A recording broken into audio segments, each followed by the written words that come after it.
لو زهقتوا من طعم الفول لازم تجربوا الطريقة ديت. أحلى طبق فول بالفحم. ويلا بينا نخش في الموضوع على طول.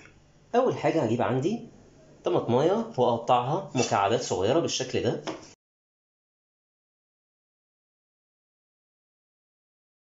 أحطهم في طبق.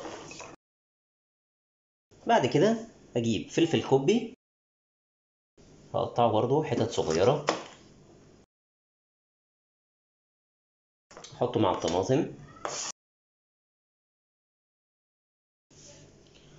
قرن فلفل حامي ده اختياري طبعا. بعد كده أجيب فصين توم وأقطعهم برضه ترانشات. بعد كده أجيب طاسة وحتة زبدة، شوية زيت زيتون أو زيت عادي. أول حاجة هنزل بيها هي التوم، هديله تشويحة خفيفة كده. أول ما التوم ريحته تطلع هنزل بالطماطم والفلفل.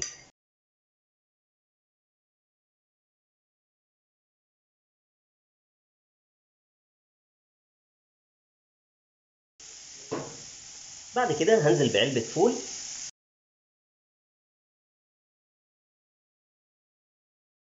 شوية ملح، فلفل، كمون،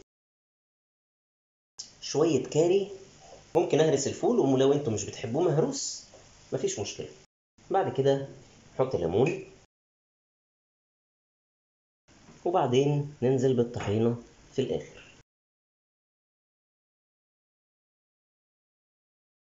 وبس كده هطفي عليه. بعد كده نجيب حتة فويل نحط في قلبها حتة فحم مولعة، وهنزل عليها بحتة زبدة وهغطي عليها.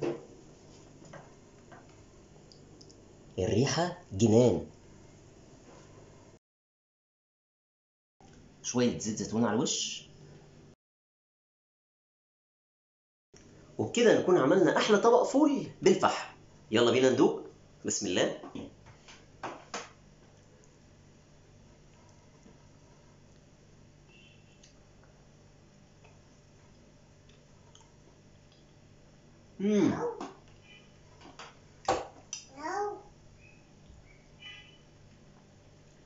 حلوة قوي قوي. يا بنت اقعدي. جميل جميل يا قلبي. اقعدي بقى يا بنت، اقعدي بقى. ماما. بجد بجد تحفة، قمة في الروعة، ولازم تجربوه. ما تنسوش تعملوا لايك وشير وسبسكرايب وفولو على الفيسبوك عشان تشوفوا كل الفيديوهات دي جديدة بتاعتنا